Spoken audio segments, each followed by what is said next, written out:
Yeah. So we are live now. So Janal Bhai, Pritam. So we are on live in our social channels. So as you know, today is Data Privacy Day. Throughout the day, we are doing many activities along with government in domestic and international, various webinar, radio channels, online media. We are doing many activities. Fundamental objective is to I think we are audible. Pritam, Janil bhai. Yeah, you're absolutely audible. Am I audible? Okay. Yes, audible. You're Yeah, audible. yeah.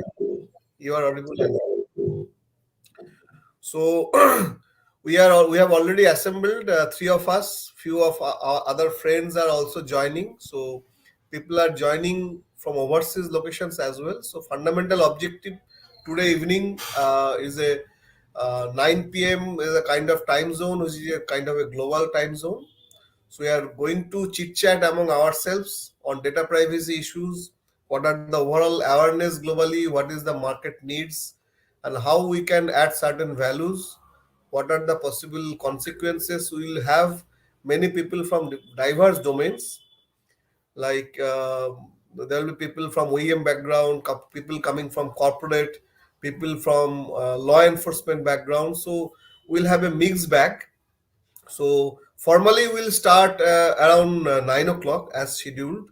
So 9 p.m. IST is our schedule. So meanwhile we can, since it is a fireside chat kind of a format, we can casually definitely chit chat. So Pritam, so what is your understanding? How do you see Data Privacy Day, celebration of a Data Privacy Day globally? Is it worth doing it, this kind of celebration? So what do you think? I think it is not only a matter of celebration, but it is only a matter of little bit of awareness and fear. Because, see, primarily I deal with freelancers worldwide. Now, in those countries where there are GDPR and other standards and etc. established, my observation within this freelance network is that people generally take this very seriously, especially enterprises. However, on the retail level, I mean, in the individual level, there is a issue. This is this, that all these things are very complex. Number one, whether it is complex or not, but it is perceived to be complex. And second of all, uh, I don't find much of a very detailed awareness about the privacy of the data being dealt. Rather, people are more concerned about privacy of some of the you know private data which they consider private. So my understanding in privacy is this, that privacy is relative to individual, and there is a necessity to make people aware that privacy finally translates into much more valuable thing than just privacy. Let me give you an example. I'll give a very I mean, this example is a very old example. It doesn't need to data privacy, but now it can be considered to be part of data privacy. So for example, someone wants to tell that I am a freelancer, I deal with a cultural zone, say called India, and he gives his profile picture with name. Now, in certain cases, the moment this picture and name is given, one can automatically identify the ethnic zone. So, next issue is when this person can claim to be someone dealing with a certain thing, then automatically this information, this data, simple image, names, surnames, one can map into something which he claims or claims doesn't to be not. So, what I would like to say, sometimes inadvertently, unconsciously, without any sort of intent, we give many data of ourselves, which can be extremely important for some other people to make decision about certain things, which can have commercial or other implications. So I think this privacy aspect needs to be people should be made aware that how it can be sometimes counter to their interest for which they are giving it.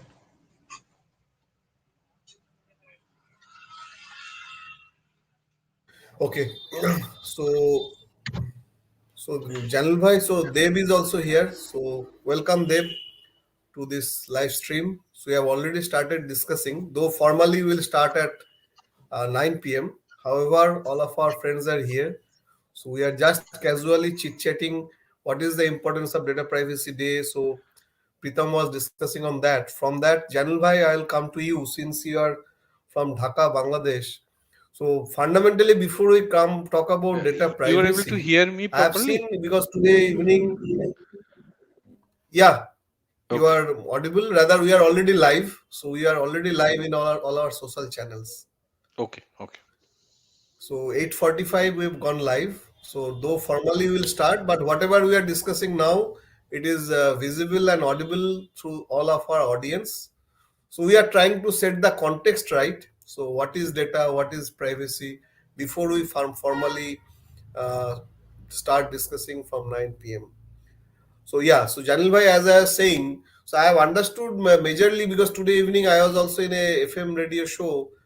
Fundamentally, from a common man's perspective, what is data? So that is people are have not having much of a idea. People are clueless. What is data? Is it that I am capturing some video or some maybe photo in my mobile? That is data. Because from common man's perspective, what is data? What is meaningful data? That is not clear for many of the people. So, what do you think? Sitting in Dhaka, what do you think? What is the awareness of the common citizen in Dhaka? How they're treating data as a sensible thing? What is your feedback? Shushabanda, thank you. Very good evening to all once again. Uh, Data and the privacy, if we coin these two words, I mean, that itself can create a very larger aspects itself. And from that aspect, if I talk from the perspective of simply quote unquote from a Bangladeshi perspective, I would first rather go and hit the word privacy. Privacy, still, it is my humble personal opinion. I would rather say that privacy itself, the word, it's kind of an alien word still in our culture. It's That's what I feel over here. And first of all, we really exactly don't know where to draw the line, which is private and which is public. This is first and very most important aspect that I see the problem over here. Now, coming back to data, and even the data words, when we go into let's say within our ecosystems, those who are practicing all these data kind of things related with data and everything, it's very, perhaps to some extent, it is easier for us to understand or consume the ideas itself. But on the other hand, when you go to the different strata of the society and you ask different people about data, you will get very funny, what should I say, replies regarding data. I mean, whether so for some people the data is very likely which are printed out, some kind of a contract of their properties or anything like that. That is a very valuable data, but they perhaps will not be very much concerned with their WhatsApp data or what they're exchanging and everything. Vis-a-vis, when you see some other people, they're very, very stringent. When, let's say, the corporate people, those who are having kind of an idea. So it's a mishmash, rather. I should say in our country at least, what I see, that exact level of attaining that sort of understanding, it's still evolving. I mean, people are still trying to find out some kind of a common understanding phenomena that would itself, what do you call, make them understand what is actually a privacy and what is actually belonging to the public and data itself. So I'll stop there. That is my first understanding, answer to your question. Okay. From here, so Deb, so What is your thought process? So, in celebration of Data Privacy Day, discussing over data throughout a day, is it important? How important for the people? So, should we do this kind of celebration? How this can bring more consciousness? What is your feedback? Yes, I think I agree with Jahinul Bhai. See, when we talk about any this term as privacy, right? So I only see people understand, like, nobody is looking into my bedroom, right? So that's in our culture, that is the only thing which we consider as privacy, right? And when we actually get into this data concept, right, where the digital world is penetrating to our bedroom, right, even with a mobile phone kept nearby to my bed, I do not realize that from data perspective my privacy is getting breached because of my lack of knowledge, understanding about the privacy term in terms of digital world. And I would say that this kind of day celebration will always be better to keep people reminding that there is a term at this point of time, and we are thinking about it, this is important in our life, and then slowly this understanding will grow. We have seen it from a security standpoint as well. I am sure you will agree. Initially we had to take a lot of pain to explain people about cyber security, right? But now if you see, there is some level of awareness that is available in general public as well as in different organizations. So yeah, I think this kind of celebration is definitely going to be helpful. If we may not see immediate results, but in future definitely it will create a better awareness. Right. So, we are I'm just checking, like, about to is start, there so a which is is around there a 3 minutes audio from problem, now. Shoshoban? So we are expecting a few of our other speakers are also joining in shortly. So meanwhile, we'll have maybe around couple of minutes break. Meanwhile, let's see if we are getting streaming is online, everything is happening. Let's do a quick cross check. So I think all the speakers you can verify, you can see comments are also coming in the right hand side. So whenever there are some specific comments, definitely we can also address that. Yes, So is maybe there around is there couple a of minutes problem with the from now. audio, Shoshoban? Because sometimes I'm hearing some echo. Means, should we correct it, or is there a, um, or you guys are good? I am There is only having no problem. problem with the echo, but however, so maybe once any one of us are not talking, we can go on mute. I think that Okay, will may solve the problem. Let's see. okay, sure. Thank you. So couple of minutes from now, so we'll start it formally. So people have started assembling in. So let's see. So I think we can see a lot of people they are coming through YouTube and uh, yeah.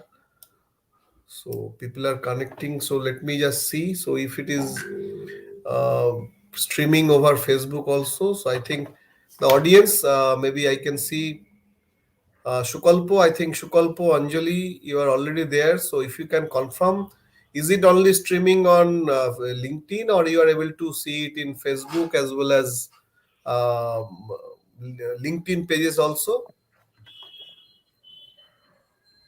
Okay, Shukalpo says it's fine with us. So thank you, Shukalpo, Anjali, for joining in. So they are from Secure team. So yeah, so yeah, other people are also coming in shortly. So we'll start sharp at 9 o'clock. So that is the global time zone.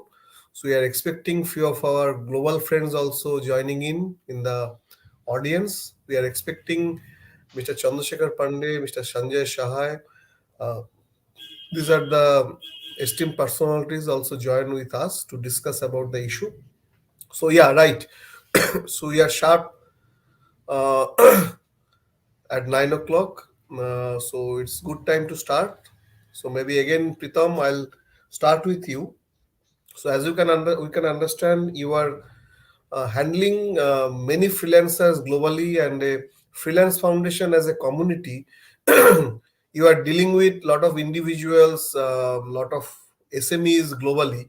So what do you think data privacy and privacy confidentiality issues should be important and a major concern for the communities in SMEs and freelancers, this kind of domain? What is your thought process?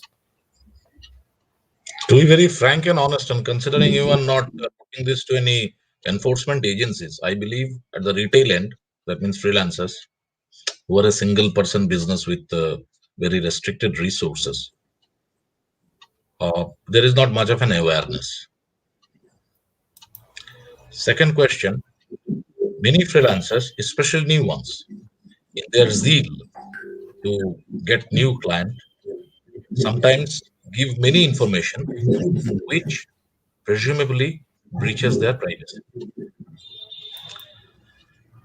This is without any intention. This is only with the lack of awareness and not having any standardized system. For example, like Mr. Devkumar Roy was telling that in cybersecurity, the awareness coming such a extent today that probably no one is going to give so easily his bank details over a phone. That awareness has come.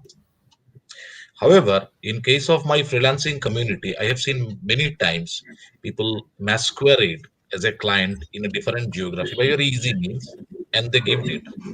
Very important data in terms of their commercials and everything. Third question: many people in social media in public give various kinds of data that should have been public, sorry, private. And this is not because of any lack of understanding anything, but I believe we have been an analog species from last, thousands of years. It is only in say 50 years or maybe 30 years or lesser we have entered into the digital space, and that is perhaps the reason that we need to have this understanding that the concept of privacy, concept of security, various things are translated in a different affair into this model. That is, I believe, at the core of our issues with understanding as a species. And that's why, as you have rightly said, it's a global problem. Larger organizations have resources and other means probably to at least have a walled garden, if not a fort. But an individual needs to be taught and given certain basic standards to, do its, what shall I say, its business or its way of life. So the compliance burden or a thing should not be so complex that there is a repulsion. However, the basic level should be made such a way that everybody can comply. Say, for example, during Corona, there should have been so much restriction, but finally, through evolution, we have come to three basic things: wash your hands, remain distance, don't go to crowd. I think something basic we should build on data privacy for common people, and that needs technologists, communicators, and other skills.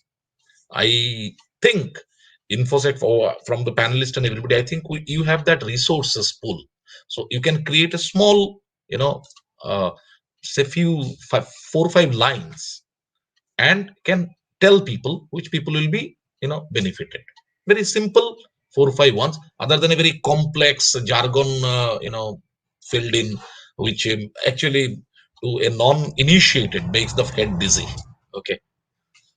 So that is what I have to say at this stage. I would like to hear other, expert, subject expert, and domain specialists telling on this. But this is my idea as a, you can say, an outsider or an individual, or dealing with similar individuals in most of my work.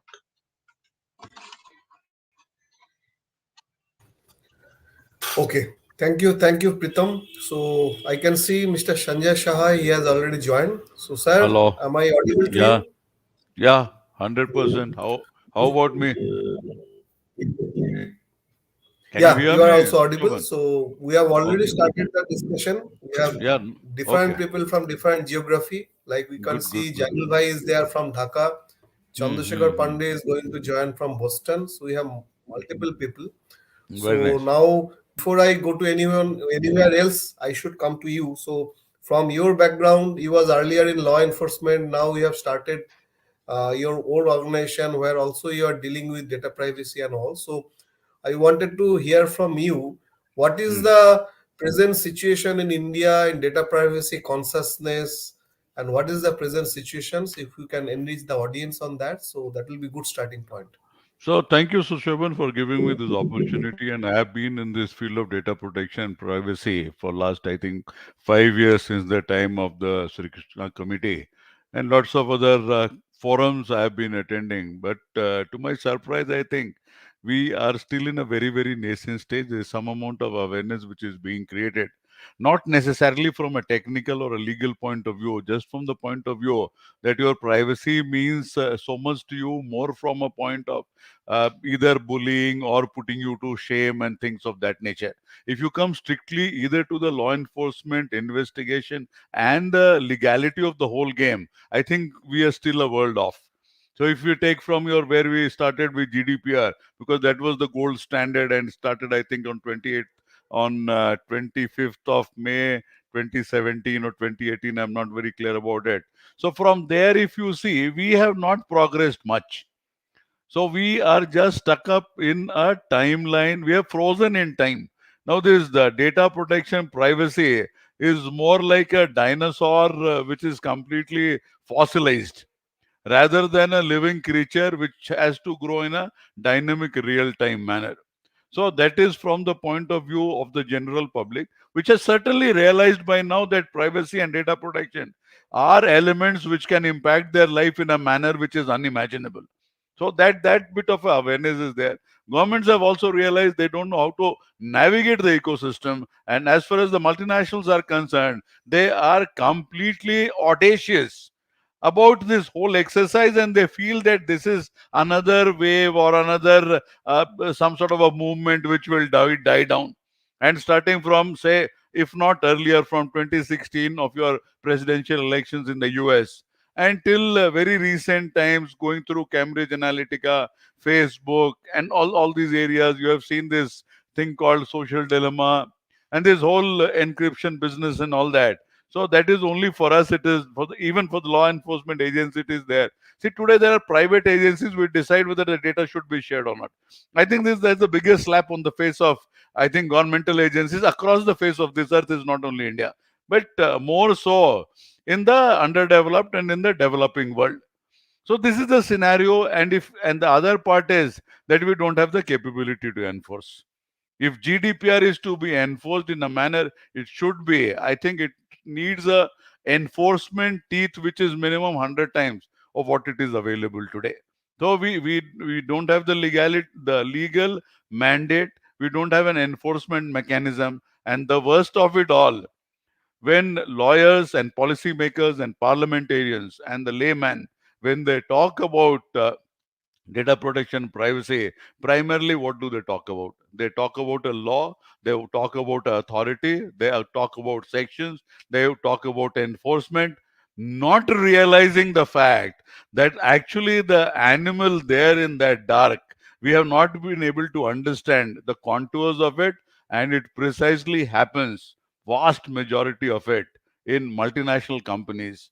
And their finance model and their business model is completely antithetical to data protection and privacy. And this is open challenge which I've been talking about for last 6 7 years. If we give the job to McKinsey to find out the data life cycle in a company like Facebook, from the first click you make there till the last in whichever way it is used by Cambridge Analytica and thousand other associate companies across the face of this earth.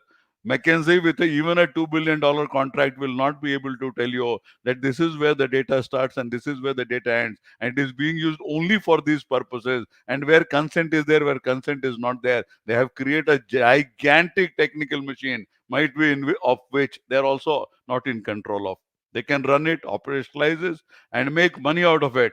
But getting into nuances of law, I think the same way you have your audit for and literally everything. So you have a financial audit for everything. You have a physical audit. You have a performance audit. If that is to be done for data today, I'm scared it will not. It will just not be possible.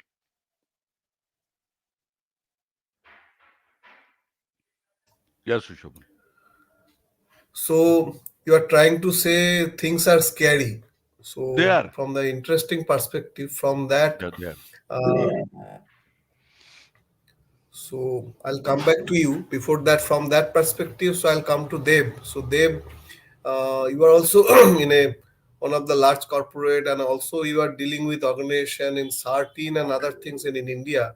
So what do you think? So what kind of value additions Sartin on this kind of government enforcement methodologies will help data privacy in India? Yeah, so before I come to that point, Shushovan, I would like to take the opportunity to, give a statement, right? So, when we talk about privacy, right? Um, See, when we mean like, data privacy and data protection, right? I have seen that in a implementation level, it is a contradiction to security. Okay, so it has a direct conflict with the security as such, right? L- So if you just, I'm just since Mr. Shah talked about GDPR, so let me take some example.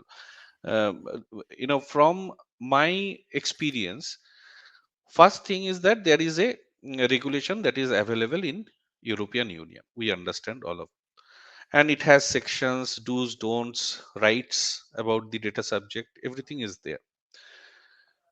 People, first they have struggled to identify that what is called those data elements that falls under this regulation. Okay. Now, when we talk about common man perspective, there are certain data elements that we can straightforward say that that belongs to private information. But when within the organization we are talking about those data elements, it is contradicting to the security policy of the organization. For example, we have talked about cybersecurity, we have talked about data leakage, right? And when we are saying that there is a security policy to prevent data leakage, are we not intruding the privacy of our employee, right? Now, I have seen, people are very skeptical, right? In European Union specifically. Sorry, I'm going there. I'm just because the problem is coming from there, right? Slowly it is moving towards us, right? Now, when this implementation, is going to happen, right? There are many, security control has to go away. Simply, you cannot log the the user activities. You cannot log what data he is accessing, because the log portion is actually intruding to the privacy. So it is a big challenge, right? And then we have to also understand that these two are two different subjects, right? So it did maybe support each other at some point of time, but at the same time it is not going to it is going to contradict in certain areas. Now, coming back to your point of view in terms of the guidelines about from certain and all, obviously these guidelines are going to be helpful, right? So we can actually take these guidelines, create the methods, and scope specific area of a organization, or even for individuals, specific areas, and figure out that how we actually ensure the privacy. See, the using my data, private data, is not illegal, right? We need to understand that using my private data is not illegal, provided I have not given consent.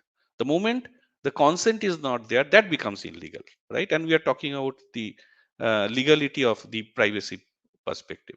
So obviously these guidelines are going to help our understanding, okay, whether I am an individual or organization. Slowly, in day one it is not going to be clear, right? I'm optimistic, but at the same time I think it is going to be a slow progression.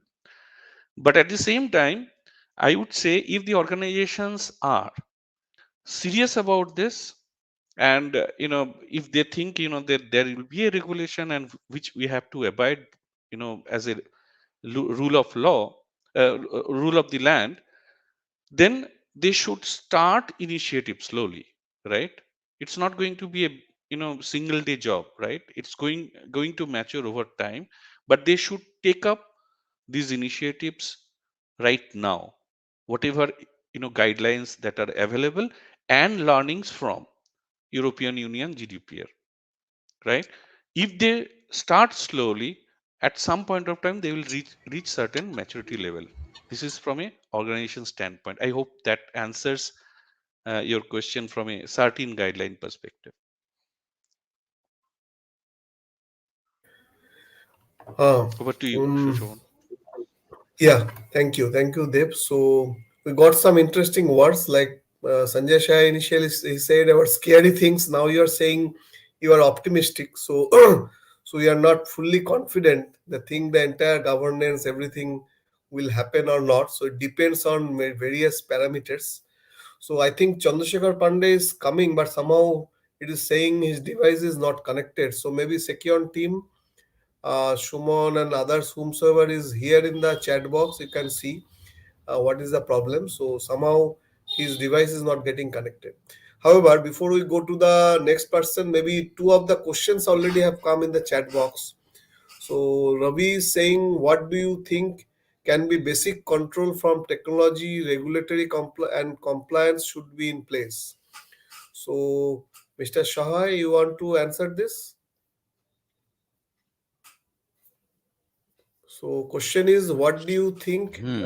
can be basic control from technology, regulatory and compliance should be in place? So that is a No, question from Ravi. the question basically covers, I think, every single aspect from the legal to the technical to the regulatory to the compliance. So I think this covers the whole vast gamut of elements which come in data protection. So suffice to say that we are working not in tandem with each other, but we are working in a very, very contradictory and non-reconciliatory sort of a mode. So the animal which we want to control are primarily the big IT behemoths. And big IT behemoths are not a part of our even the discussion process. Whether it is Justice Sri Krishna or GDPR or California Privacy Act. So nowhere these people have been brought there to discuss as to what they can offer in which manner. The other big challenge is, at least in the last 10 years, law and policy, leave aside enforcement, law and policy, they don't dictate technology. It was the earlier story that whatever law is made and whatever policies are made, accordingly the technology has to happen. But unfortunately, for the first 20, 25 years of IT coming into the open space, it was allowed to grow as if it is a long honeymoon which will continue, and nothing wrong will happen to IT, and IT will not do anything wrong to mankind. So we have realized that we have gained huge amount of things because of IT, and might we survive the pandemic because of IT. But there are lots of things which are not very rosy about IT, and might be as we go further, those things become more and more difficult. So if you want to create an enforcement ecosystem or a mechanism or a regulatory control without bringing the main stakeholder into the picture, I don't think it is going to make any headway. The second issue is, as we saw in the GDPR issue. So what these lawyers did inside these multinational corporations, they started sending lots of mails to get your consent. So left, right, what consent was coming, I don't know. A person like me who was just a government employee at that particular point in time, I used to get 50, 100 mails. Oh, you are in Google Drive, then you give this, you are on this, you give this for this. So you don't have a choice. So again, you start clicking because none of your things will work if you don't click those things. So that is where. So I will give you five elements if you take this Twitter guy who I think who left. So that Twitter guy, you take one side, you take Sri Krishna on the other side, you take Sashi Tharoor on the other side, you take a cyber cell on the other side, you take the activist on the other side. Together, what biryani can they make? I have absolutely no idea. It can be done, but the methodology has to be radically different. Now, Sushobhan, you will find great difficulty in understanding the law. Correct? There will be lots of people who will find you have a legal team in your company. And tomorrow, if the data protection comes, the only thing you will tell your legal team, hey, कुछ गड़बड़ नहीं होना चाहिए, मेरे पे कुछ नहीं आना चाहिए. Correct. So this is how the thing operates. This is at the subset of technology, law, and enforcement. And if the subset is not cracked, it will be extremely difficult to make any headway. And with respect to top class lawyers in this country, inclusive of our cybercrime lawyers, to best of my understanding, but for one lawyer, I think rest of them have no understanding of technology. They keep using technology jargons here and there. And how do you enforce, you tell me? If I don't know where the data is being created, how it is being shipped all around, what purpose it is being, how do you control? I have absolutely no idea. They had a experiment in Washington DC, two mobile phones. So one they switched off, other they switched off also and took out the SIM card, and it was taken on a journey of 10 miles, I think, so 16 kilometers, and they went slowly all around the place and they came back after 5 6 hours, 10 hours, something. So one phone was switched on, other SIM card was put, and it was switched on, and within 5 minutes all data was transferred to the Google server, and nearly both the phones gave nearly synchronized data with some data points missing here and there. Now this is where we are. You cannot make a $600 billion company where data is not your what do you say? It is not one of the assets. It is your only asset. It is your only asset. And there are 208 countries running behind them.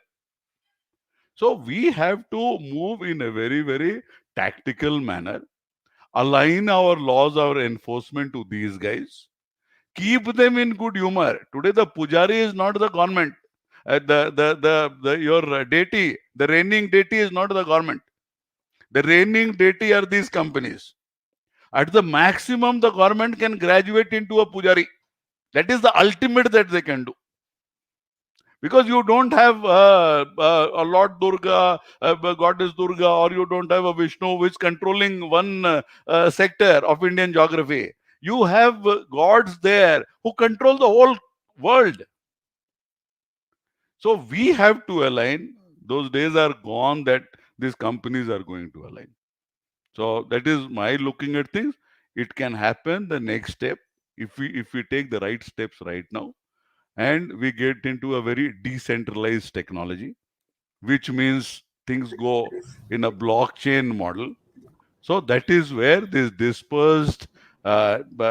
dispersed or a distributed ledger, peer to peer, not centralized, immutable, not under control of one person.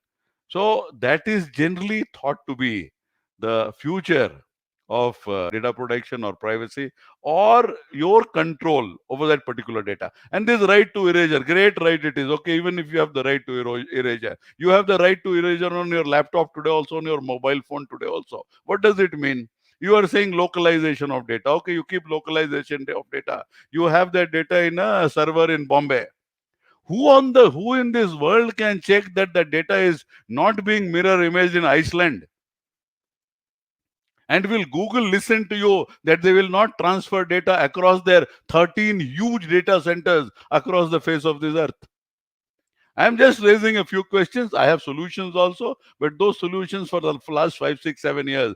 One is I'm sure of the fact that it was not that they were not interested, but they are not ready to make that effort to understand. And if you don't understand, interest necessarily cannot come. Because I come from a radically different background. So only one part is the police. Second part is I'm a history postgraduate. So I've never seen the portals of an engineering college or a management school or a law college. Little bit of law we were taught in the police. So I come from a layman, mechanic, and two technology evangelist, thinker, entrepreneur, governance, bureaucratic, everything. I come from everything. So I can look from all the angles. And currently I'm a tech entrepreneur, as a police officer, as a bureaucrat. So I'll tell you from all the angles, and I know the way technologists look at things, the way lawyers look at things, the way government looks at things. Government, what will it take? It will catch Ministry of Law. There will be some clerks there. They will start writing. So this is where we stand. There is a solution. Necessarily there is a solution. But if you start with the right solution at a small level, grow in an organic manner, create the skills, create the tools, create an ecosystem of faith and trust. Correct. Today, 9 of your top multinationals, so their servers are controlled by US intelligence agencies, and I'm not telling anything new. It is Snowden who told in 2013 only. These people were desperately looking for cover. They have not got that cover, and that is why they listen to the US government and they don't listen to you. A CBI of a country, even Interpol. So if they have to beg to private it, what is government? Government is sovereign, man. So in the territorial jurisdiction of this country, government of India is sovereign. It is there, and it is beyond God. If they have the capability to govern this country, they are beyond God. But their capability is also completely diluted. No, if you allow me to go slightly astray, what is the capability of our lawmakers? The capability of our lawmakers is directly proportional to capability of the clerks who are there in the law ministry. And where they will get the stuff from internet. Who controls the internet? Who throws all the dirty stuff? These guys are only doing it. Can we force these multinational companies to come with a privacy policy or whatever consent we keep pressing every time because we don't have a choice? Only 5 to 10 points in English and every other language, Hindi and all regional languages. That much also we cannot do. Why every single thing is written in 4 font and written 40 pages?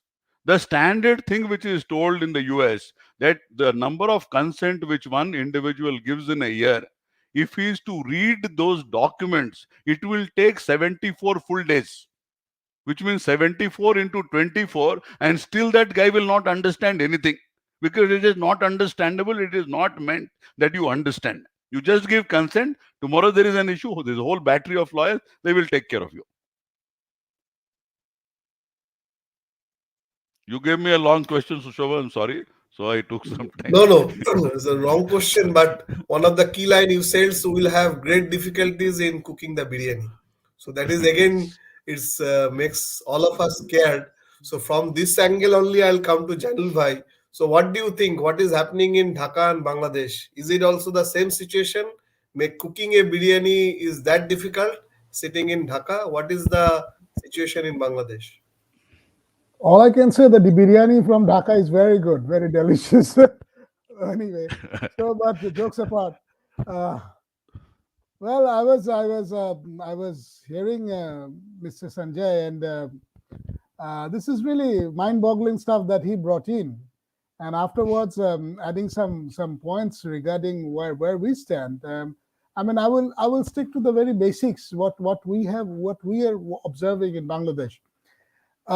First of all, being beside a very large, dynamic neighbor like India, Bangladesh has a tendency, and it's a historical binding, the friendship that's going over last 50 years, even after the emergence of Bangladesh, where we vividly remember the help of Indian people and the Indian government itself, and the friendship went ahead, and it's in a pivotal situation, and it has reached its height. I would rather say that understanding. So Bangladesh is Bangladesh always trying to follow the good practice from India and other countries from this region. But we tend to look upon India in such a way that whatever is getting done in India, because of the geographical connotation and understanding and the similarity that we have, and the common common historical bonding that we share. So it is much rather easier for us to implement that sort of an ideas and visions. So coming from that, Bangladesh has taken some good positive decisions. Um, I mean, as we know, Bangladesh became a very big news with the haste that happened in Bangladesh Bank with the $81 million got siphoned, and in fact that was the wake up call for Bangladesh, I would say. I mean, people started realizing that something called cybersecurity, something is called that it can go beyond, like it can go beyond your own account, and it can what do you call affect the whole country's financial systems, not here, also in abroad. So that was the phenomena which we were not accustomed with. So that was kind of a wake up call, and that accelerated some of the activities, and that the government and also the different groups in Bangladesh, those who are into awareness, that they started. Like for instance, in InfoSec Foundation, we have a Bangladesh chapter over here, and we ardently try to create the awareness from both the angle, the way we say it should converge. It should be bottom up and top to bottom, because the people, with all due respects, those who are in the agencies, those who are in the government, or those who are in the private sectors, even some of this concept are French to them. I mean, they are not very much well acquainted with this thing, because this is very new. And given the situation of Bangladesh, which has other problems, I can verily say that this was not something that gets priority or precedence over the other matters. But as we go along, we have created our BD CERT, that is a member of OIC CERT, and we are also the part of this the whole CERT family across the globe. And also, that's recently Bangladesh Bank, they have decided to create a FinCert, which will be exclusively for only the financial institutes. Because what happens here, it's very interesting. I mean, it comes back to it falls back to privacy and all the other things that what we are discussing. That whenever there is a breach in a bank, uh, no banks, they would like to concur with the fact that they have been breached, because it it affects in our culture that that bank is some kind of a, that they were not doing well in some other fashion altogether, and that's why they're sort of like, they become, rather than a victim, they become a con man. So the fintech, the very idea of the fintech SART, that they will anonymously share this information among all the other banks, so that to find out whether any other one got breached or not. So in a way, they will try to come up with solutions, so that that awareness level gets much bigger.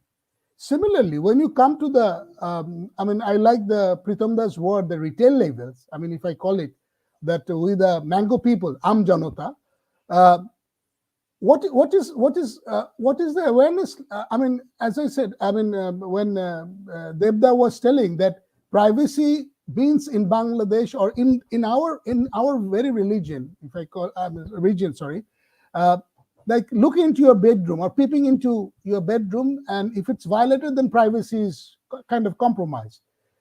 Beyond that, there is nothing called privacy or anything for that matter. So educating privacy, it should be our first goal, the way I see it. I mean, people should know that this is your private thing. I mean, if you ask me, I mean, if I go around, we've been breaching our privacy from the very first day when we do our health insurance. We readily give out all the information, my own personal, very personal information, being Homo sapien, to an agency. And by Jove, I changed that agency after 1 or 2 years for a better deal or something like that. So I am very much giving it out voluntarily or willingly. But actually from those data somebody is making profit, or God knows what they are doing. So I don't have that sort of an idea, I mean, where to draw the line. I mean, before that, I said, so awareness, if the awareness doesn't start right now, which is in a very, very earlier stage in our country, I would say, it has to go a very, very long way, and perhaps we will be lagging behind. So for us, I would say that we must start the education from the school level. I mean, the way we what do you call, we teach our kids that you don't talk to a stranger, you know your sensitive body parts and everything. So now the kids are having access to mobiles and everything, and this kiddie porns and all this kind of things that are getting affected. And no, because the father, mother, or the parents, they're coming from another era. So there is no matter how we try to gel it together, it doesn't really gel. So parents, they don't understand many of the stuff that the kids are, because kids are always ahead. Even when we were kids, we were ahead of our parents. I mean, that is the natural, normal phenomenon. So we just don't know what they're getting into. I give you an example, very, very, very different one. In Bangladesh, the kids, they don't usually use WhatsApp anymore. They move to Snapchat. You know why? Because in the WhatsApp, the parents are using WhatsApp. So whenever I go to WhatsApp, I can see that my kid, he's online or he has used it somewhere. But I don't go to Snapchat. I don't know what they're snappings and everything. And this policing. So the level of understanding is something that we need to take into cognizance and work accordingly. And I will, Mr. Sanjay rightly has pointed out why we need 40 pages, 30 pages, and everything. The narrative. It is high time that we work out a narrative which should be like the first letters of alphabets. People should understand from this, like when you go to a walk sign, don't walk one, something like that. I mean, and in my humble opinion, what I think, creating something simple is the most difficult thing to do.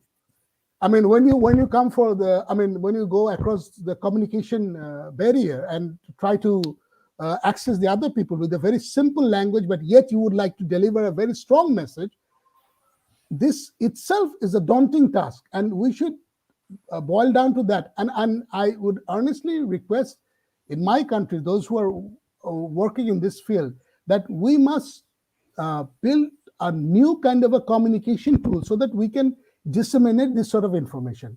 So coming back to that, this biryani, to cook this biryani, we need a lot of different ingredients and from a different perspective. I'll stop there. Thank you. And a master chef also. Right. Precisely. So thank you, Janul Bhai. So from Dhaka, we'll jump into Boston now. So Mr. Chandrasekhar Pandey is with us. He's the founder and CEO for Sekion. So Mr. Pandey, welcome to the show. As you can understand, rightly the context has already been set. So we are all concerned. We are scared.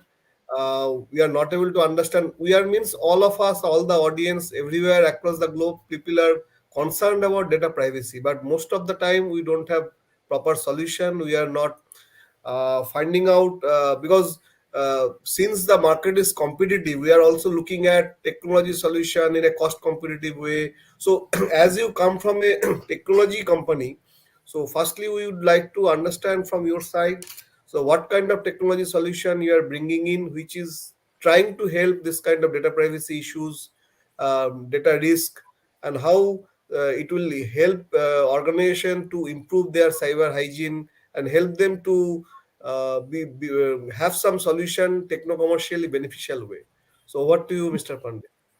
Yeah, thank you, thank you. It's a lot of great discussion, and it's just a great concern as well that it's like in today's world, thinking about somebody thinks about that they have their data is not available out there. It's kind of they are in living on a planet all all by themselves. So these days, all the data is like easily available.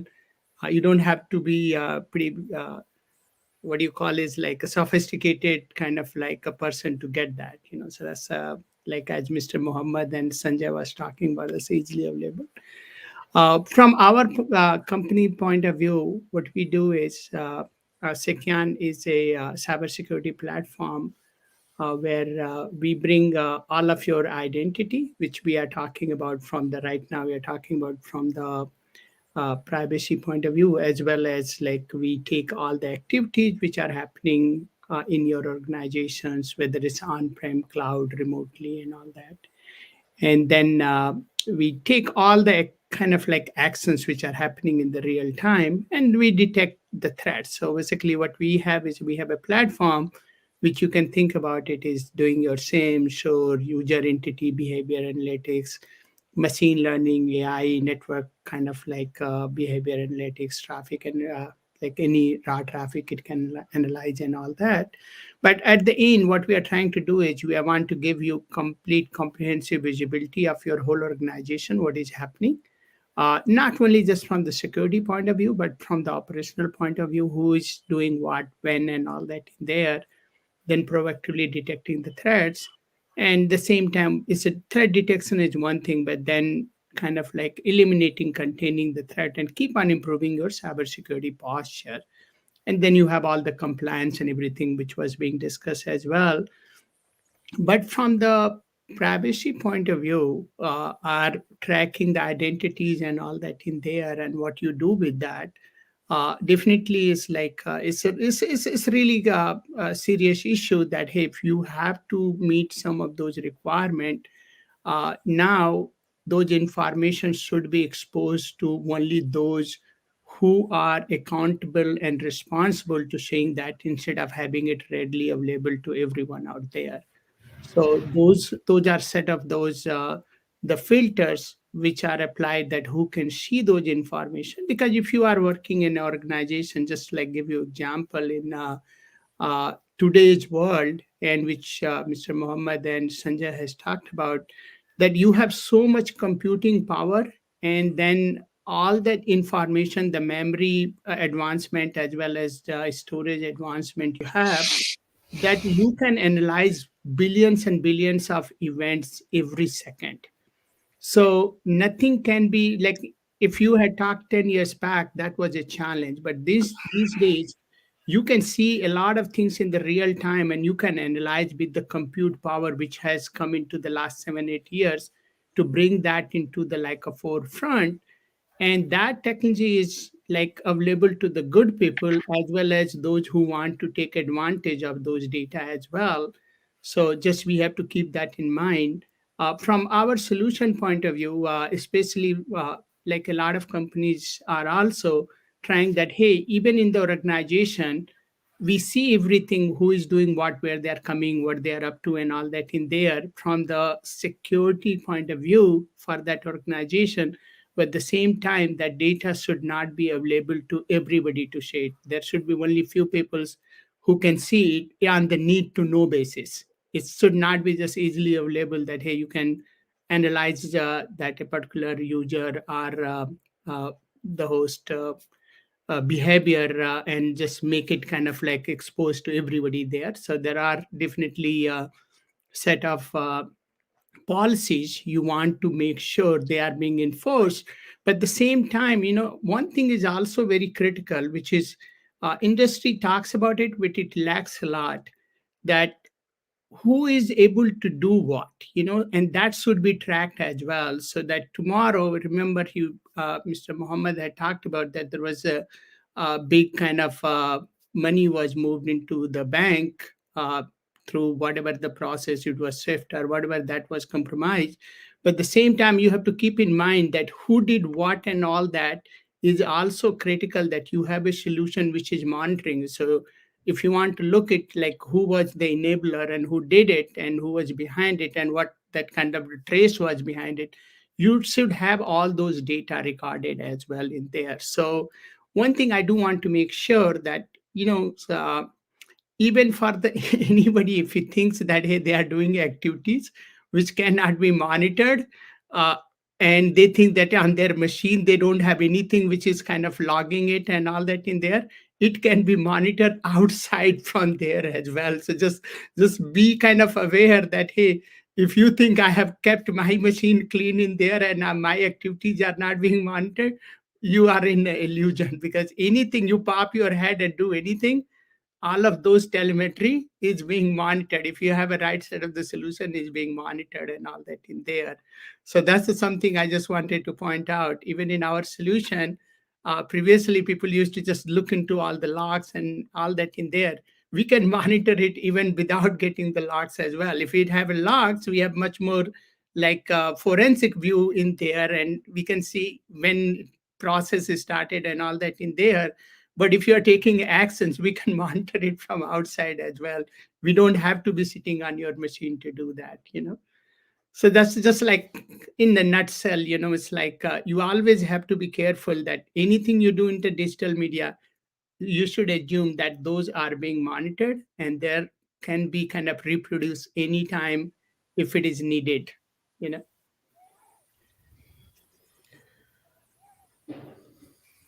Right. So thank you, Mr. Pandey. So as you have rightly pointed out about predictive visibility, automated response, this kind of incident response and other things, as you come from a technology company, from the same background, I will come to Dev now also, because you are also the similar kind of domain, but you are into managed security service kind of providing to your customers. So how do you see in the similar situation from your perspective, Dev? Yeah, like from managed security perspective, again, I may be repeating, but I would like to highlight one important point, that from a cyber security standpoint, monitoring, logging, user activities, identification of unauthorized access within a specific organization, right? So that is something which we can definitely do with and the technologies are available, people are also aware, skills are also becoming available. It's not like it's readily available, but it's becoming available. And there are technologies which can actually help in tracking all kind of security events. Just like Mr. Chandra was talking about a SIM platform, right? So those are something which is definitely useful for from a organization standpoint. And anyone who is keeping the data for others, right? Individual data that they are keeping in their environment, and they have to make sure that those data that is kept in their environment is secured and it's not going out because of any kind of unauthorized access or by mistake, right? So that is very, very important from a organization standpoint. And that is something which is a responsibility for them, and accountability to maintain the privacy of others, like in the individual data subjects whose information is there. But when I talk about privacy as such, right? Now if you see, like there are companies um, where this data is their business. And when you tighten the privacy through law regulations, they will be out of their business, right? They have to change their business model. Without that, they cannot. Now obviously there will be a huge pressure on the regulators, and people who are making this regulation enforced across the region, that how do they bypass that? Means you cannot actually avoid that pressure at all, right? Means that pressure will come because you are actually directly hitting their business model, right? And we were only telling, right, that data is money, and now you're saying that I cannot make money out of data, which is contradictory, right? So that is one point I wanted to make sure that we understood very clearly. I articulate it very clearly. But from a cybersecurity standpoint, there are methods, technologies. Mostly we have to start, I was talking about, start small with specific environment, specific data flow structure with privacy impact analysis. These are might be a newer term, but the methodology is quite similar what we do from a cybersecurity standpoint, but the objective is different here, right? So I would suggest that from an organization standpoint, we should start, take small step, understand at least within a particular environment how the data is flowing, what is my accountability, what is my responsibility to protect that, and accordingly you do impact analysis, understand the risks of that data that you are storing of others, right? Somebody might have collected it and you are processing it. Mostly in Indian context, when I come to different organizations, say we have a large amount of BPO KPO organizations across India, right? And they are working on the for the abroad customers, right? And they are the data collectors. They're actually sharing those data to these companies, and they're processing it, right? Now they think that it is in European Union, GDPR is there, so customer is going to take care of it. Slowly they are realizing that customer is actually passing the bucks to the processor as well, and they have to gear up. Otherwise they will not get business, right? Because the customer who is sitting in European Union is directly facing that regulator, right? So if something goes wrong, he'll be fined, right? But at the back end, the Indian companies who are processing those data, it is very important for them to understand the concept and take small steps to reach to a state where they can at least you know provide their services securely, and no breach is happening, at least from their perspective. There might be n number of limitations at their point, their side, right? Because they are not collecting, in most of the cases not even they are hosting it, right? They have a read only view, right? But still it is a processing, right? So the companies are not actually understood the consequences, what is that particular regulation. So this is definitely, I would say, very important for organizations based out of India, understand, learn from GDPR, because we do not have a law, law right now, no regulations, right? So we have to learn from others, right? So wherever it is implemented right now, understand their challenges, try to implement here. Just one point, I would like to highlight from an individual privacy perspective, right? So Mr. Shahai was talking about it's scaring things, right? Actually scaring helps, okay? Because if you see from a cybersecurity standpoint, when we were shouting about cybersecurity, how important it is, people never realized it, right? And slowly that awareness has come now, is now. And even if you see this pandemic, which is very unfortunate, but that gave a huge thrust to this particular understanding, because now people are using more and more in the in the digital data, in the digital format, and they are forced to do so, use internet, and then they are now realizing that how important is cyber security. I'm sure that we need to start talking about privacy. We need to tell them the implications of privacy. I'm very sure that I'm an active user in Facebook, and Facebook knows that in next election whom I'm going to vote. I'm quite sure that they have my profile. They understand what is my political opinion and where I'm going to vote, which is very scary, right? So that scare will make me aware that what information I should post in Facebook, what I should not, right? So I think we have to use this care for benefit only, to make people understand what is exactly the privacy is. Wonderful, wonderful, Dev. So from here, I again come back to Pritam. So Dev has made an interesting statement. Like we all say, data is our new fuel. It is our money, and all the contrary, we are talking about data privacy issues.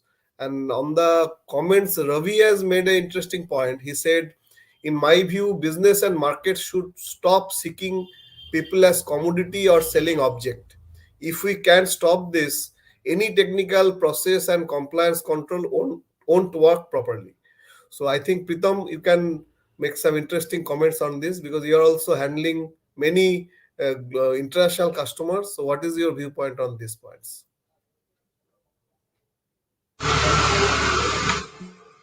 I was very impressed by Mr. Saha's description that man, an individual man, starting from Magna Carta, is now poised against very powerful entities like big corporations, big government, and probably in Corona, big pharma. So individual has very little choice, it appears.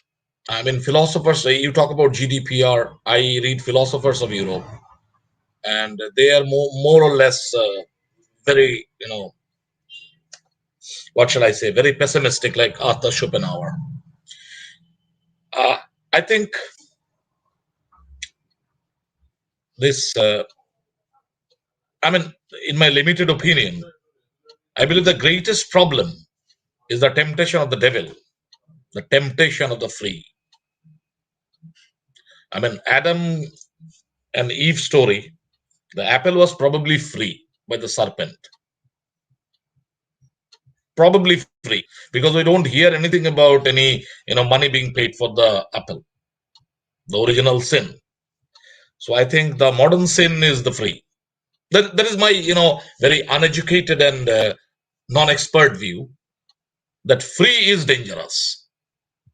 One of the reasons why all these corporations, mega corporations, can harvest your data, consider you as a medieval serf, where they create a 40-page document in font 15, sorry, 8, and you sign because you can't access it. So you are a medieval serf. They use everything. They 5 6 people probably decide your place in Google and all other things. So you are a medieval serf. Of course, you don't think so because you have an iPod or iPad. So it's a iPad holding medieval peasantry in legal terms, where they decide everything. You don't know anything. I think this free is dangerous. It was in a relationship also. Free is dangerous. Now, I mean, considering Mr. Saha's approach that there's a very complex affair and other people have talked about it, I'm talking or I'm representing the unrepresented, the sheeple, the unwashed, who don't know anything. They want an app, they just press click, yes, yes, yes, yes. I think one thing we must tell people that free has a price. That is probably a philosophically a way to make people aware first step. Things are very complex. Mr. Sohai tells us it's a very complex. I was very depressed by this. Very depressed because individual is poised against powers, which is, I mean, an individual has no chance. Absolutely no chance. So I think the first thing is free is not free. That is, I think, what we make ourselves non-commodity. Free is not free. I cannot ask, I cannot think anything better than this at this moment.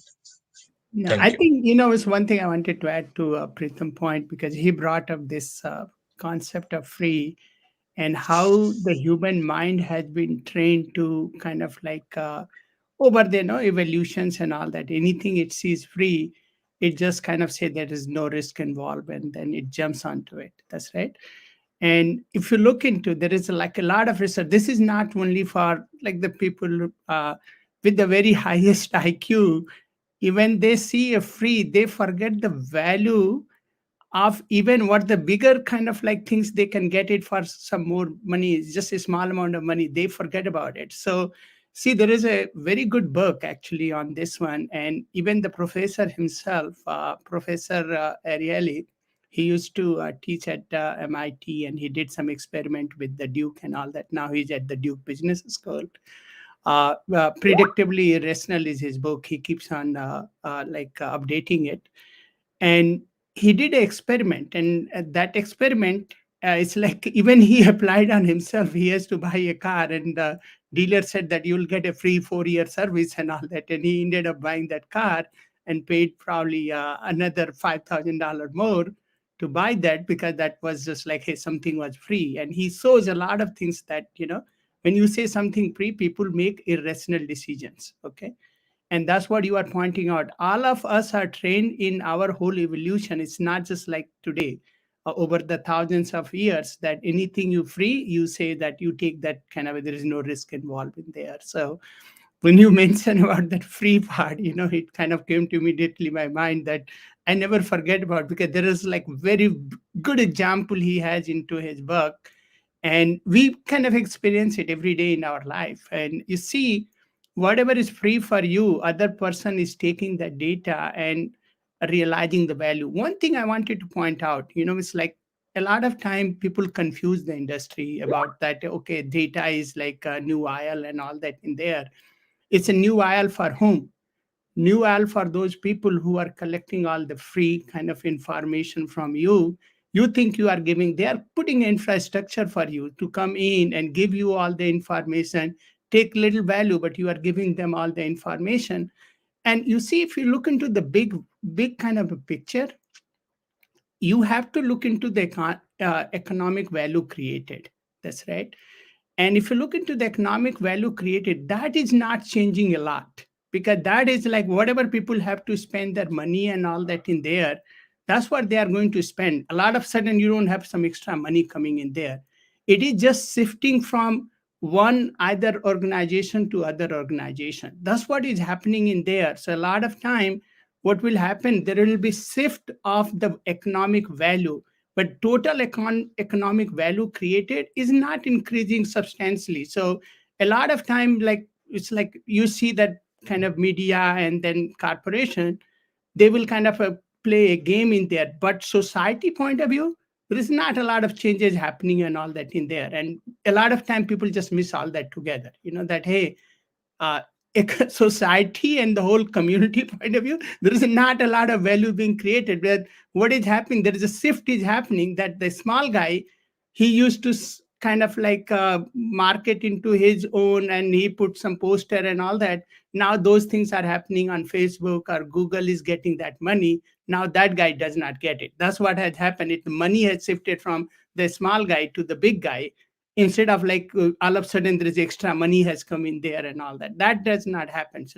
A lot of time people just miss all that together. The economic value created is not kind of changing. It's just like who is getting more money. Instead of getting to the like the smaller guy, now the bigger guy is kind of getting all the money in there. And you see a lot of times those people will come in and the big corporation say, hey, money is like the data is new oil and all that, because they are the one who have collected the data.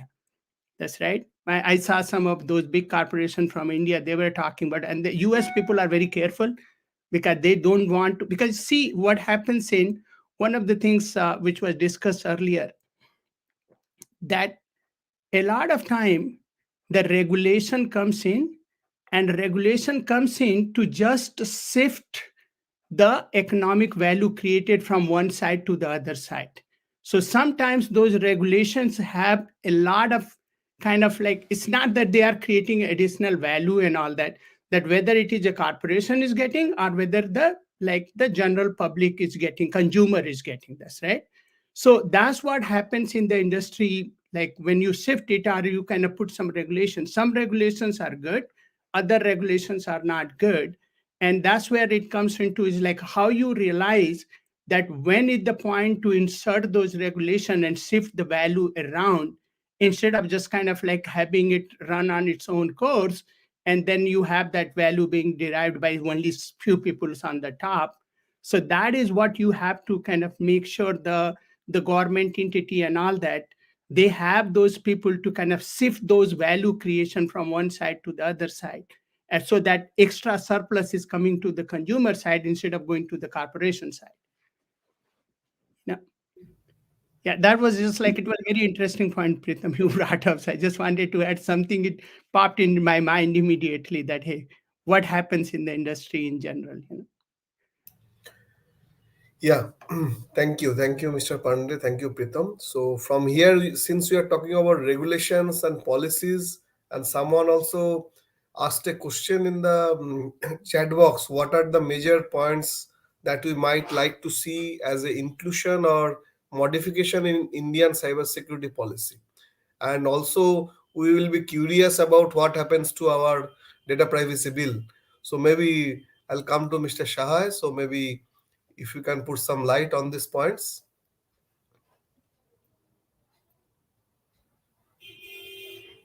Could you please repeat just the Yeah, main the points? Yeah, and question then was after that, yeah. Naveen has asked, like, what are Huh. the major points that we might see or like to see as a inclusion or modification or amendment in Hmm. Indian cybersecurity policy? On top Hmm. of that, I added a pointers. What happens to our PDP bill?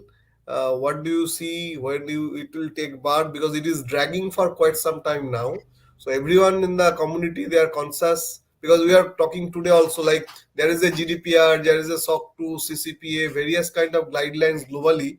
But in sitting in India, we have to follow some third party benchmarking, other country guidelines. So why don't we push for our own guidelines sitting in Correct, India? correct. I got it. So basically, it's only third-party benchmarking. It is a guideline which cannot be enforced in this country.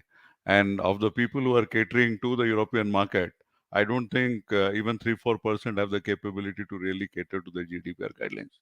Now, coming to the cyber security policy, if I'm not wrong, we are still stuck up with the 2013 cyber security policy. And policy has absolutely no teeth, no value, no direction, absolutely nothing until unless it is mandated by law. So one, it is not mandated by law, and this is not the only policy I'm talking about. We have a large number of policies I've seen all my life emanating out of MHA, internal security policy. We have for homeland security policies galore. Those policies are again made and created by the same clerks, whether it is in the law ministry or it is in the Ministry of Home Affairs. So cyber security policy, I don't give any credence to it, and absolutely nowhere we find any mention of it. Somebody says you need in a cyber security policy, they tell you that you need 500,000 resources, cyber security resources in next 10 years. In 2013, the policy was made. Today we are in 2022. 9 years have already elapsed. How much of these guys have been created? Nobody has absolutely any idea. Even the GDPR part, and I'll keep referring back to GDPR because that's the only thing we have in our hand. And your California law, nothing much is known, and we have also not made so much of effort to understand the California law. So we feel extremely comfortable with the GDPR part of the story, which says that we need 75,000 data protection officers across the face of this earth. That is just to sustain and maintain. And for each data protection officer, what will be the total paraphernalia and the technical know-how, technical capability, expertise, and the whole assembly line of technologists and data flow. So I have absolutely no idea. So this, I think, it will lay to rest the ghost of cybersecurity policy. So there is a piece of paper, we call it as the cyber security policy. There are 10-15 points. I think Sushoban and all of you are welcome to go through this point. I read it a couple of times, 6-7 years back. I was not enlightened, and so I left it there. It is better to get into any of these NIST documents, and you will understand things much better. See, a policy in this country, without decrying or denigrating whatever is happening in India at the academic intellectual level, I have my own doubts. So a NIST policy on cyber security or critical infrastructure or whatever, they pool in around 3,000 resources from all across the globe. Take around 3 years to create a document which is etched in stone. It is something like a constitution of a country. It is as neat and as clear, and you get knowledge areas, you got expertise areas, you get problems, and you put all those numbers together, you can get a vacancy announcement, you can get a resource eligibility, you can literally get anything and everything. So if that is the nature of document which you intend to create, then it's a different story altogether. I worked in United Nations thrice, and the way they create their documents, I think whether they implement or they don't implement, the documents have immense value. At least posterity will remember that something has been handed over to the next generation. I don't think we are handing over anything to the next generation. So this is your cybersecurity policy, and then you come to the PDP bill. PDP bill is nobody's baby. It was an orphan which happened pre-pandemic, but this is like a pandemic orphan where you don't have parents, you don't have ecosystem. There is a government who will give you 5 kgs of rice, and there is nothing which you can latch on to, and educational system which is closed. So it is a very, very magnified and exponential positioning of an orphan also. He is not just a mere sheer orphan, the way we understand ki wo anath hai. So this PDP, it starts from Sri Krishna, so to say. In that Sri Krishna committee, one lawyer and had some 8, 9 bureaucrats. I'm not very sure of the fact it had even one technologist. Okay, so that is the fate of that committee, but it did exceptionally well in creating a document which took huge amount of material from GDPR, and they did whatever best they could do, because they did not have a CTO of a caliber of the CTO of Google, or they did not have a lawyer like your Judy Giuliani and things of that nature. So they tried their level best. They were certainly apprehensive of taking somebody like say Pavan Duggal, or there are lots of other people like us who are all there in the market, but they were not very much interested in doing that. But still, they made a very neat document. And the best part about Sri Krishna committee was that he had the magnanimity and the humility to go to every group in this country, and might be top 4 or 5 locations, inclusive of Indian Institute of Science and lots of other places. And he pulled in all that. And given the limitations of the Indian bureaucracy and in the political and the governance system, I'm convinced of the fact that he created a very neat document, and might be a workable document if the government is interested, and the legislature, the sovereign legislature of this country is interested. Now, after that, they started another story, and it went to Mr. Sachi Tharoor. So one side that battle is going on, one side whatever Justice Sri Krishna has put, and now there is a whole game of government surveillance which has become the most important element of the PDP bill, or what would turn out to be the PDP Act. When we have to be protected for our, see, if it is the biggest, I would to some extent go by Mr. Pandey. So if you are saying that it is a data or a oil, it is only for that particular gentleman, at least I would be in disagreement that just because we don't have that access to the data, so we are not able to do anything with it. But if we have access to the data, what Google does at a totally different scale and level, I can do at least with myself. At least I will know that what is my mailing habit or reading habit or which sites I do. There are lots of things which can come out. If you people, most of you would have gone into what is big data. So what we use today is only transient data, which means we make spikes, we make bar diagrams, we make pie charts, we go this happened, that happened. This is the whole drama which plays all around the world. What is the latent data? Which means a data which you are not using, which is lying there, which is of immense value, but you don't have the insight to get into the data and create that value. So it is the domain, it is the market, the commercial environment, or whatever you call it, and a mixture of all this which will generate value out of it. The same data with which Google is making 500, $600 billion, or whatever that amount may be. I might be wrong, completely wrong. We are sitting on a bigger data tomb. There it is, data being a latent data, they're doing whatever all of us know. We might be sitting on a data tomb which is bigger than what Google has. Correct. Now you take the other part of the story is China. Why is China able to max on the AI front? China is able to max on the AI front for the very simple reason. They have the largest databases in the world. Correct. US might have the largest databases, public and private combined, and they have no access to the private database supposedly and technically, and at least for the rest of the world they cannot do that, nor can they claim. But these guys have databases, which is government databases, huge databases, and I'm not sure whether they can there lay their hands on private databases. And that is where the ML, AI, and the growth of artificial intelligence, the way it is happening in China, I think it will outbeat, or that will be basically AI superpower, and AI superpower is superpower of the world. So this is with regards to your PDP bill. I'm not getting into the legality, governance, and enforcement part of it. And I'll move out after this interjection, and I'll just put a couple of points before I move out. And anybody is understanding that security and privacy, it is security versus privacy. I don't agree to it at all. Both can exist, both should exist, both have to exist. Yeah. Creativity and innovation is part of our DNA, and no security can stop creativity and innovation. And the day it stops, there is no need to have security also in this world, because there's absolutely nothing which will be left of this world. Yeah, I agree with you. Huh. I agree with Yeah. you. So the whole game is how much these big IT behemoths Yeah. want to control their data in which manner. If they want even every movement of my face and my hand and even my eyeballs can be scrutinized and dissected and made into data points, made into emotions, made into my thought process, connect to what all I cannot even imagine of. If these IT behemoths have this level of capability which is already there with them and they're using it day in and day out, can't they differentiate between data of the type and variety to the nano level and give us something which they have already made us made hostage?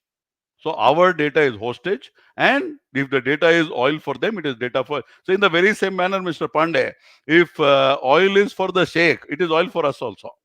Yeah. So it's Correct. one thing I wanted to add it, like you said Yeah. something very powerful there, that you see what these big data kind of like people who collect the data, what they are doing with that. It's like they can play with the people emotions.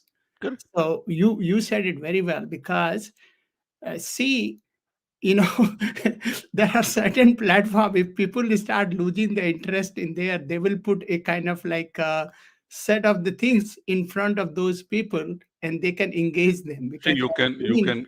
you can read, you can go through the documentary called The Social Dilemma, and you'll go 5 levels ahead of this, Yeah, where dopamine is the game. So it is a different. I will not get into all those stories, and yeah, I think Mr. Pandey was talking about one or two of the thinkers in the US and how they have impacted and all that. And the current ruling digital thinker in the world is Yuval Noah Harari, who finally says in one of his books that 21 lessons for the 21st century, where he says governments, the way they are moving forward, they will only be under control of drainage, sewage, and things of that nature, and rest everybody thing will be taken off under the rug. So that is where it stands. So data can be controlled at the nano level if the governments have the capability, or combined together, the security and privacy both can stand. And this whole concept, which was actually created by the US, that you have nothing to hide, then why are you scared? If I have nothing to hide, does not mean that I move naked. So privacy is an inviolable right. It is as fundamental, and it is beyond fundamental. It is a human right. So the battle is. So what is the battle right in front of us? It is a battle between David and the Goliath. Now, which Goliath will punch the first bullet? So that is it, and it has to be a very very fateful bullet from where things will start rolling. And what comes for free? It only takes your freedom and nothing else. Today, Google happens to be world's biggest advertising agency. You would have never heard of Google as an advertising agency. But Google is world's biggest advertising agency, and all advertising agencies combined together would not be making even 5% of the revenue which Google makes. That revenue comes out of the eyeballs it can attract, of the right sort of customers, right sort of audience, right sort of thought process. And it is not like our Yogi Adityanath's hoarding outside Bangalore airport, which people like to see or they don't like, so nobody has any idea. So the whole advertising is being done. It is just like a bland sort of a thing. But here it is very, very pinpointed. People are benefiting out of it. I have a small tech company and very nascent, just around 9 months old. So the other day I'm saying, oh, TechCon Pro, you require this. And I was just talking to my son who works for Google Cloud in London. So I said, look, man, what to do? You only tell me because this is the only way out. So this is where we are stuck up. So targeted advertising can work on a system wherein data is generated to a level where you will be able to do targeted advertising. So that $167 billion has to come. Where will it come from? 37 crores of American population is not enough for that. So it has to be a global sort of a thing. So this is broadly my thought process of whatever I am aware of, and I'm very sure of the fact. So there are lots of people who will come with this scary and that sort of epithet for me. There are lots of people who will come with a pessimist epithet for me. But hope and optimism does not mean that you don't understand reality.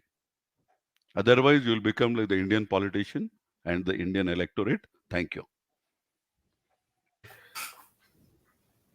Thank you very much. So, so as we are talking about regulations, policies, framework, so Mr. Pandey, I'll also come to you once. So because your product is coming from a technology platform kind sort of, but the compliances like GDPR, PCI DSS, HIPAA, or maybe NIST, MITRE kind of framework, can we also manage this kind of compliance and frameworks through your kind of a platform? So wanted to have some viewpoint on that.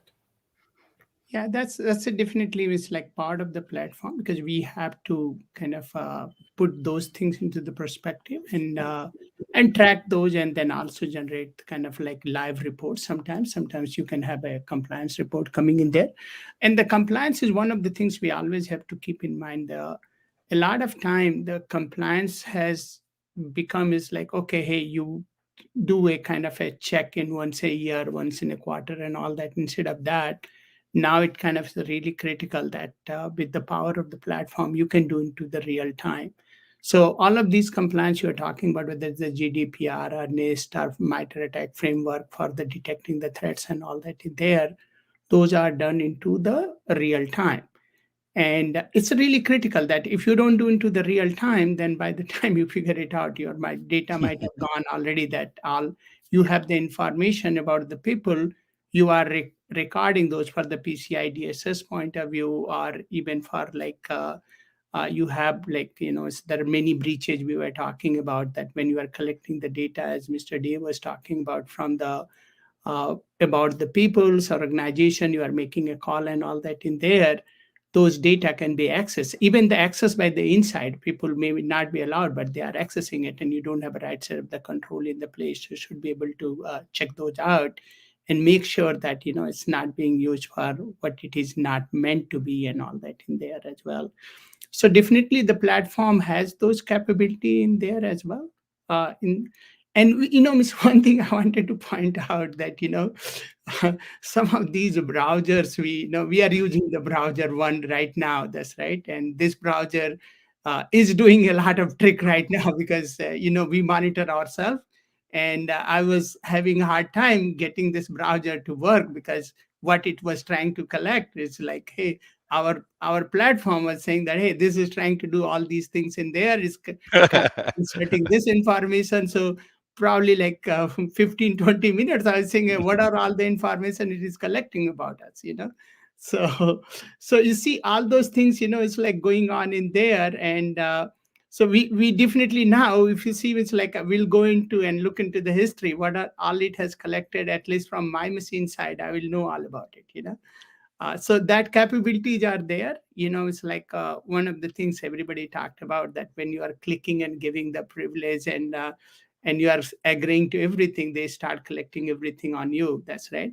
But one thing I want to make sure, it's like, look, Sanjay had very emotional kind of like, hey, all the data and all that in there. Those guys have collected a lot of data over the kind of long period of time and all that in there.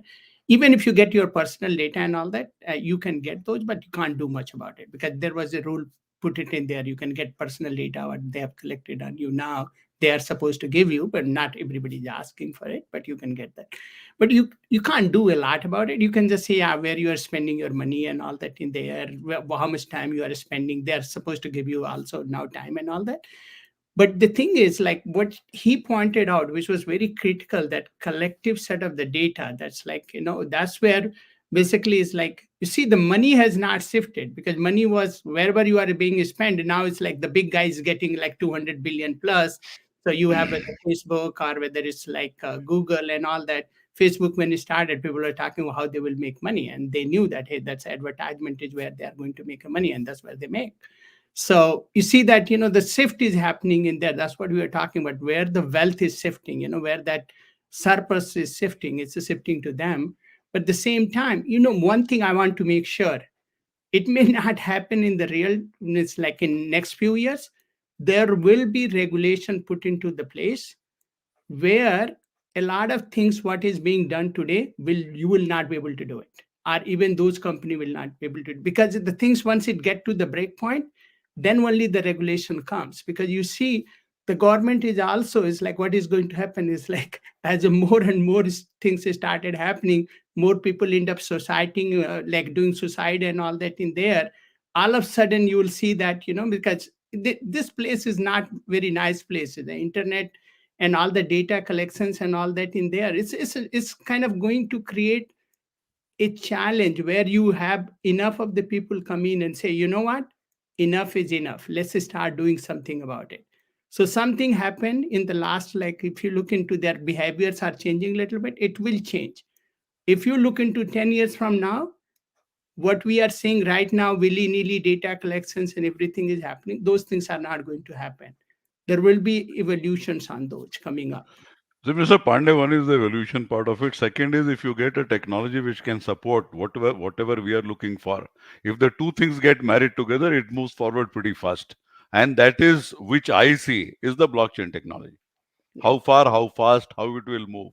But it will certainly create a decentralized structure out of whatever is totally centralized today. It might take 5 years, 10 years to move that whole center of gravity from IT behemoths to a more dispersed sort of a structure. But certainly that seems to be a very ideal sort of a marriage today between technology, privacy, decentralization, and unassailable power, which these companies have. Yeah, I agree. And it's those things always take some time to kind of Yes, yes, fix it, yes. but it will get Yeah, fixed. It's like yeah, it's always, yeah. there were companies, if you look into 30 years. Otherwise, it will be like Roman Empire ruling for all times to come now. Yeah, yeah. And today's world, the change will come real fast, much more Yeah, yeah. faster than it used to It come has to be before. lighted. That is all. Yeah. Thank you, sir. I'm going to drop off, Sushovan, I'll, sir. It was a great to Yeah, join you guys. Yeah. yeah. Thank you very much. So we are also in a concluding note only because we are talking 1.5 hours now. So data security, data privacy is a thing so we can keep on talking. So maybe will be a concluding note. We'll be taking one or two words from each of the participants. So which can be key takeaway or maybe suggestions for our audience for the data privacy keeping in mind. So maybe Deb, you can put your some concluding notes. Sure. Thanks, Shushovan. One of the funny information I would like to give. If you see this GDPR document, right, and search for privacy, mm, uh, eh, this privacy word came only twice, and that too in a footnote. Okay, so when we see GDPR as a regulation for protecting privacy, it's actually not, right. So it's basically talking about data protection only. And since in European Union the privacy is very very critical, they understand their liberty, and how to deal with privacy. That's why in digital world, people needed a tool as a regulation to regulate the data movement and how people use that data, and what are the safeguard can be given. to the data objects, right? So I would like to conclude that there are you know positive movement in terms of data protection. If it is, and yes, of course, in the back of the mind, privacy, people keeping privacy as one of the objective. But more or less it is from a data protection perspective, like if you get the data, personal data, how do you protect, right? Because that is also a responsibility and accountability, and we have to start working on it. I mean, there is no other way, right? Because this privacy word will resonate, and it will become a voice at some point of time. And then if we start, then it will be too late. So we have to immediately start understand this privacy concept altogether, what is personal information, and how we can protect those. And obviously existing cyber security technologies, to some extent it actually helps the protection, but we have to again you know go for much better technological means, as well as process implementation, to protect the personal information, personal data. Thank you, Dev. So, Janil bhai, any concluding 2 cents from you? Uh, just add few more pointers regarding. I'm coming back to Bangladesh. I'll just add very fast that we have actually implemented Digital Security Act in 2018, and it has given and it was done under the purview in such a way that it actually helped. I mean, there is, of course, I mean, whenever you come with that sort of an act, there is a debate, and there will be some people on the pro side, there people will be on the other side. But what it actually, what should I say, imparted, what it gave out, that it helped preventing sectarian violence in Bangladesh in many cases. So, and we have come to know from out of this Digital Security Act, yes, there is always a sunny side out of this things. Although there were oppositions on this things, and when it was enacted in 2018, and now when it's coming back, there are changes coming up. People are, I mean, there are some alleged what you call abuse, but actually you have to start somewhere, and that Bangladesh has done. And once this Bangladesh Bank haste took place, and there are some very formidable development that has taken place. It's like at this point, all the banks they have to do the VAPT, they have to incorporate SAME as a mandatory thing, and it is no more an option. So this is some of the baby steps we call it, but this is a good beginning, because once you have this sort of a formalities and all the process getting implemented, then it comes into within your mind frame that these are the things that you have to live on, and you have to what do you call get way forward in the future. So this is an add-on that is coming up with all the other activities. So, but I'll be having said that, the basic thing would be awareness. The awareness is the main thing that at least my country needs it very much at this point, from the level, as I mentioned earlier. I mean, I'll stick to that, from the school level, that you understand, because these kids, they will be dealing with nothing but data in the future. I mean, that is their future, that is they're getting. So if they get to understand, and they're using those devices to access those data, so awareness should come from there. And that is a very, very important thing that we should do. And I'm sure with our chapter in Reflect Foundation, we will address those things. And the kids, if they get taught properly regarding this awareness, and then it can slowly go up to the elderly peoples and those who are using it. But the ecosystem, what we professionals, I mean, if we call ourselves professionals in this kind of a field, we do, that has to trickle down to the normal Amjanata and Mango people levels in a very normal, with a very normal narrative, so that people understand, hey, this is important for me. I mean, if I don't do it, I mean, I might get into trouble. And like a lot of these innocent people, they might have what you call. I mean, I give you just sorry, I'm digressing over here, but even some people when they make a very casual remark of hurting somebody jokingly, it might turn out to be a very big fiasco for him. And this sort of level of understanding, if it doesn't taught properly to the main mass, I think then whatever we do, it will be remaining very far. So I would conclude that awareness is the first priority in order to have enshrine the privacy and the data in a jugalband. Thank you. Thank you, Janil Bhai. So, Mr. Shahai, any concluding notes Yeah, from your side? I've been a master of giving and concluding notes, so I'll do the same here also. So first, I'll thank Janul Bhai for putting the whole thing in right perspective as far as the awareness part is concerned. So the whole schooling, college, and the whole educational system has to be geared the same way we welcome computers into our system. And today, kids are starting at the first and the second standard, and then we know how cloud computing was brought to Singapore in the 11th and the 12th standard. Today, it's the time that the second you start touching your computer, data protection, privacy, and cyber security needs to be taught to them as a matter of curriculum to be properly examined in a structured manner. And the capability in that particular field should be a generic capability without which you will not be allowed anywhere.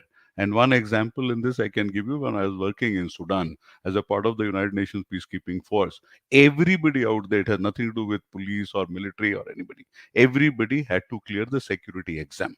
If you clear the security exam, you work in Sudan. If you don't clear the security exam, you will not work in Sudan, because whole of Sudan, I think, but for 5 or 7% of the geographical area, which is the southern Sudan where I was working, it was mined. So mines does not see whether he's a police officer or a military officer or he's an accountant or whatever he is. So one is this generic part. Second is this dissemination leading to competencies and understanding knowledge to the policymakers, to our lawmakers, to people, you and me. Now we know of some level, just because it is a land of the blind. So we one-eyed jacks, we are the kings here, but the overall knowledge which is required, it is at a very very humongous level, and it's very difficult to catch up. I've been trying my level, but very very difficult to catch up. So it has to be done in an organized structured manner, and the target audience, even so it be forcible also, that you create a complete social sort of a civil society sort of a campaign, that okay, senior police officers have to know, senior police bureaucrats have, and more so in departments and areas and lawmaking and all that, where they are dealing with on a day-to-day basis, either as the enactment part of it, and whole of the judicial administration which does not understand a word of technology. Might be today also they're working on Zoom as far as the whole judicial administration of this country is concerned, inclusive the Supreme Court of India. So the point is, we have to devise ways. Now, today we don't have a system where we can conduct CBSE exam. So just because you cannot conduct a CBSE, you don't have a proctoring mechanism of a prometric type for 10 lakh students. So you allow them to do whatever and finally decide we will not take an exam. So one is the general, second is very, very focused, straight, hard hitting with a time span for the policymakers, lawmakers, judicial administration, whichever area I think you can make out. The second is a very proper understanding of the data privacy and this ecosystem, where we fit in, where people do, how it is done, out in the total gamut of the digital world. So if you don't understand data, data flow, data classification, data life cycle in the overall gamut of how Google works or Facebook works, you will never be able to understand data protection or data privacy. And data privacy and protection at the end of the day is a tool. It is a technical tool which will be created by them, which will be implemented by them, whether it is 256-bit encryption, whether it is whatever it might be. I can give you 5 technologies by which Mr. Pandey knows half of those technologies for sure. He is using for the other side, it can be used for the other side also. So basically, understanding the whole ecosystem as it functions from Uncle Sam till backwaters of India and backwaters of Bangladesh. That you need to understand. There is absolutely no way out under the whole gamut of this digital ecosystem. And most important of it all, that all the stakeholders have to come together.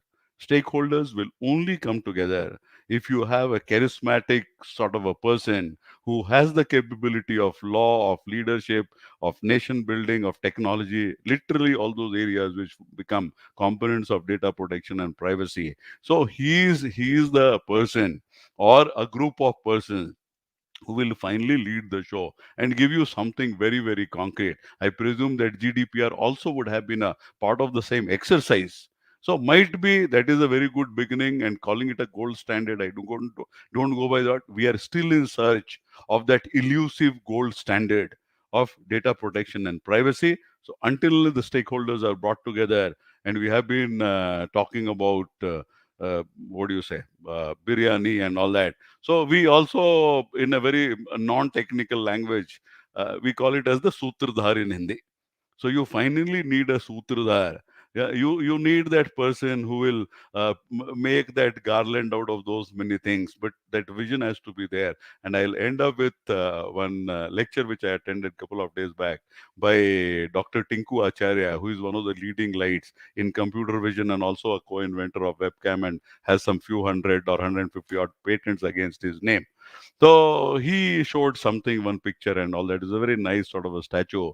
So somebody asked Michelangelo, so how did you sculpt this statue out of the stone?